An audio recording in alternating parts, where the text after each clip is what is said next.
29일 아침 저희들에게 주시는 하나님 말씀은 출애굽기 15장 1절로 12절까지 말씀입니다.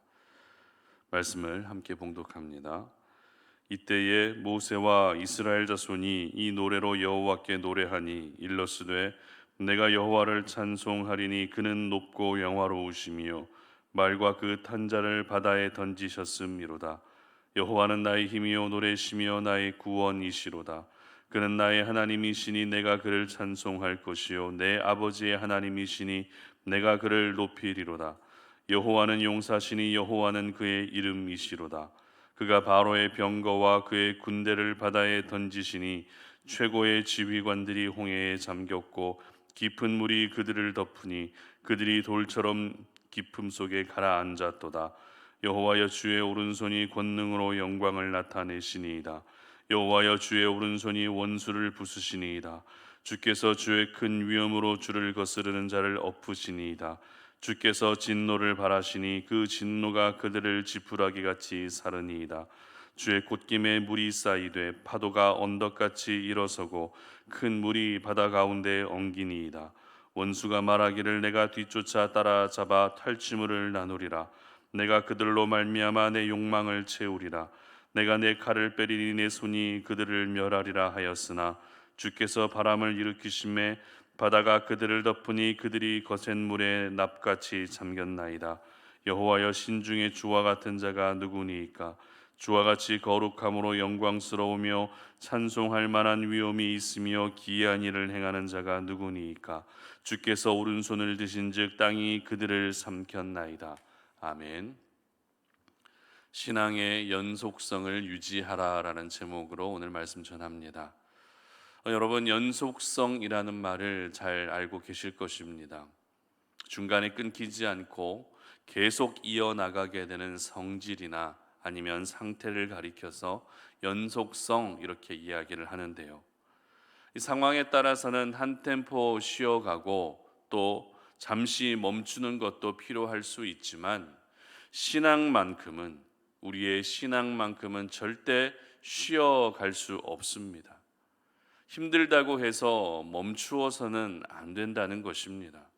그렇기 때문에 이 신앙의 연속성을 유지하는 것은 생각보다 중요하고 또 반드시 필요한 부분입니다. 오늘 본문인 출애굽기 15장은 이스라엘 백성이 홍해 바다를 건너고 나서 모세와 미리암이 감사의 노래를 부르는 모습을 기록합니다. 감사의 찬양이라고도 하죠. 그런데 여러분, 찬양은 하나님의 자녀라면 누구나 해야 할 경건의 모습입니다. 하나님의 백성이라면 하나님을 찬양하는 것은 당연한 일입니다.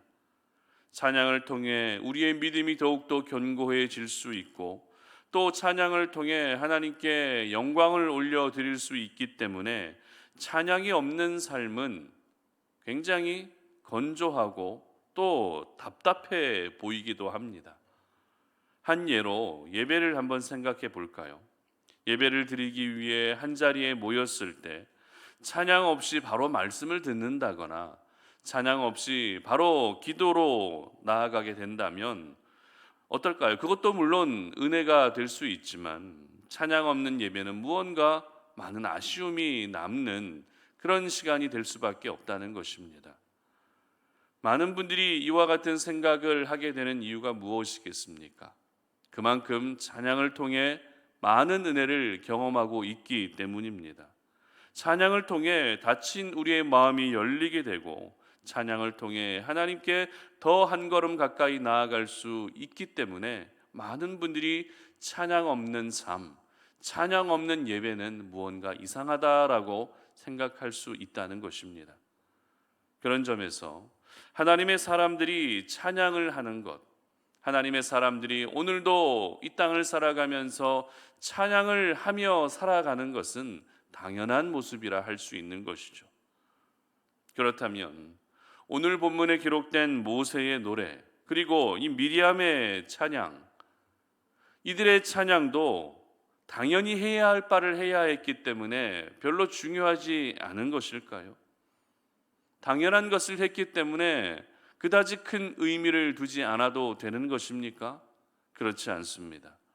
오늘 모세의 찬양은 그 자체, 찬양이라고 하는 그 자체보다도 신앙의 연속성이라는 관점으로 보게 되면 매우 중요한 교훈을 저희들에게 주고 있습니다.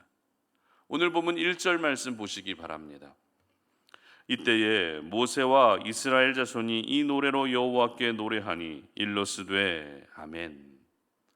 오늘 본문의 시작인 1절은 모세가 하나님을 찬양한 때가 언제였는가를 기록하고 있습니다. 언제 하나님을 찬양했다고 기록하고 있습니까? 바로 이때에 찬양을 했다는 것입니다. 그러면 여기서 기록된 이때라고 하는 것은 구체적으로 어떤 시점을 이야기하는 것이죠? 저희들은 이때가 언제인지 알기 위해 바로 앞본문인 출애굽기 14장을 잠시 참고할 필요가 있는데요. 출애굽기 14장은 이미 우리가 모두 살펴본 것처럼 이스라엘 백성들이 홍해 바다를 건너는 장면을 기록하고 있습니다. 그러면 오늘 모세가 찬양한 이때는 언제입니까? 바로 홍해 바다를 건너고 난 후, 그때에 바로 모세는 하나님을 찬양했다는 것입니다. 홍해 바다를 건넜을 때, 홍해 바다를 건너고 나서 하나님을 찬양했다는 것입니다. 이스라엘 백성들이 홍해 바다를 건넌 사건은 엄청난 기적이었습니다. 그런데 이것은 단순한 기적 정도가 아니라 이스라엘 백성들의 입장에서는 하나님의 크신 은혜를 경험할 수 있었던 순간입니다. 그러므로 홍해 바다를 건너고 나서 모세가 하나님을 찬양했다는 것을 바꾸어 표현하면 하나님의 은혜를 경험하고 나서 모세가 하나님을 찬양했다는 것입니다. 여러분, 받은 은혜가 찬양으로 이어지는 것, 이것이 바로 오늘 우리가 이 아침에 기억해야 할 매우 중요한 신앙의 연속성이라는 것입니다. 오늘 모세가 하나님께 올려드렸던 그 찬양의 내용 하나하나를 살펴보게 되면 그것도 굉장히 큰 의미를 두고 있지만, 그러나 오늘 이 아침 저희들이 기억해야 할 것은 신앙의 연속성이라고 하는 그 관점, 신앙의 연속성이라고 하는 그 포인트를 기억할 수 있어야 한다는 것입니다.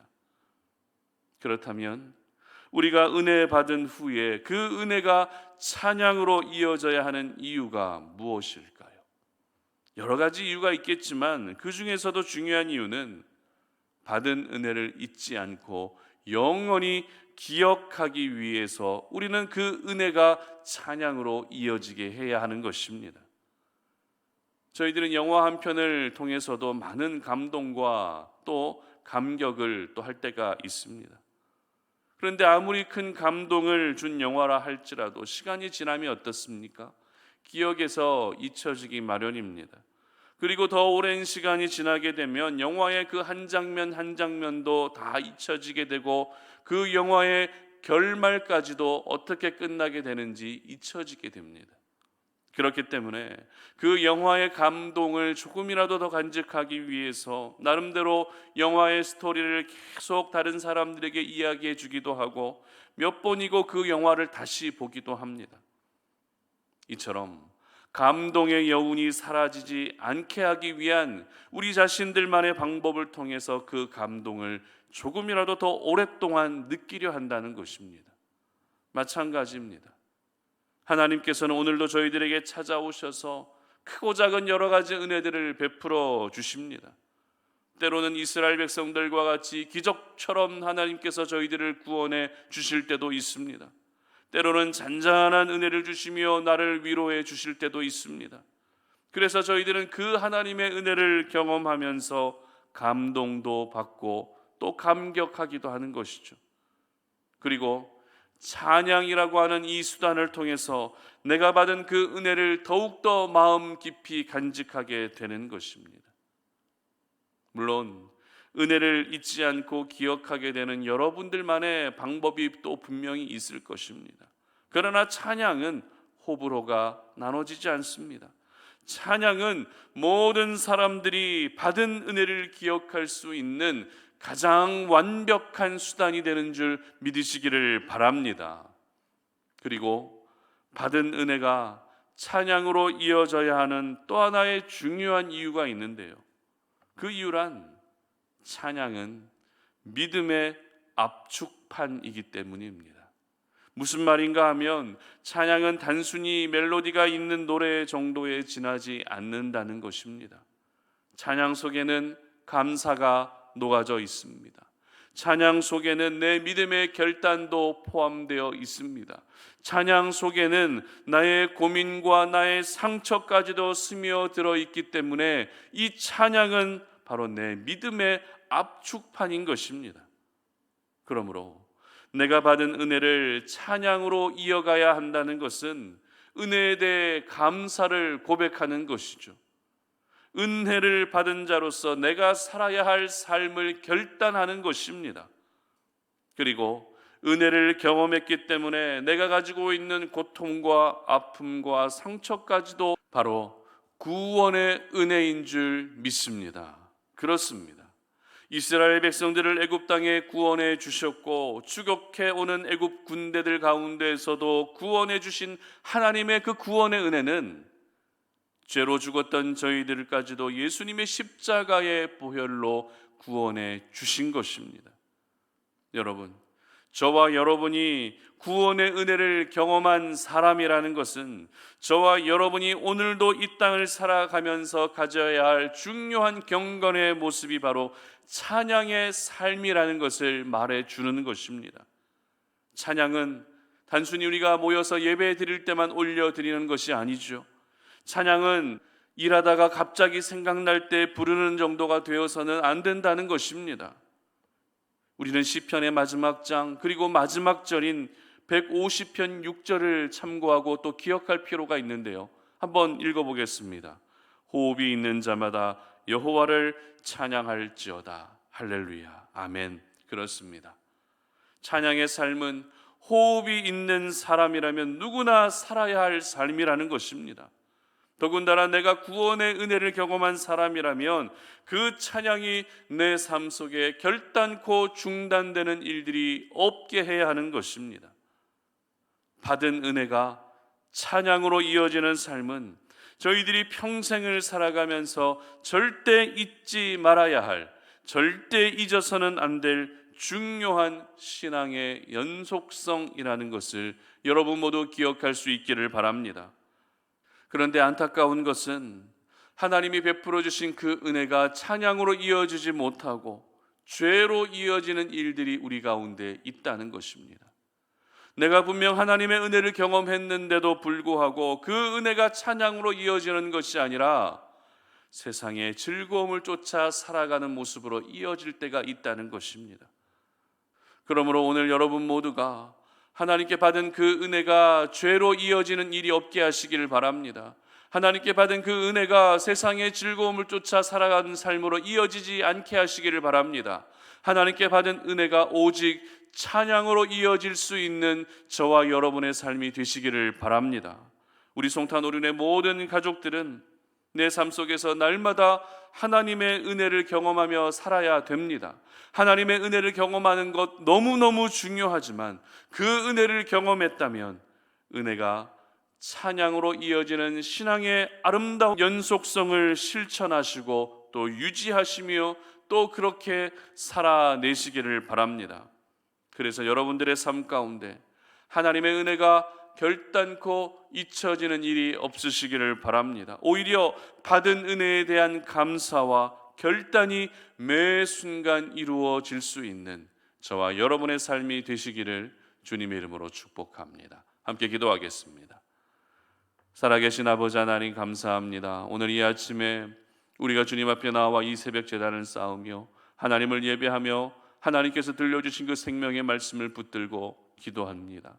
우리의 연약함을 아시는 하나님, 하나님께서 우리에게 베풀어 주신 수많은 은혜가 있는데 그 은혜가 죄의 삶을 살아가는 것으로 이어지고 세상의 즐거움을 쫓아 살아가는 모습으로 이어질 때가 얼마나 많았는지 모릅니다. 그러나 오늘 이 시간 말씀 앞에 우리의 삶을 결단하오니 하나님께 받은 그 은혜가 찬양으로 이어져 갈 수 있는 그런 아름다운 신앙의 연속성을 유지할 수 있는 저희 모두가 될 수 있도록 도와주시옵소서. 그래서 그 신앙이 세상의 여러 가지 풍파와 어려움들 속에서도 결단코 흔들리거나 무너지는 일들이 없도록 우리 하나님께서 저희들의 믿음을 지켜 주시옵소서. 감사드리며 예수님의 이름으로 기도드립니다. 아멘.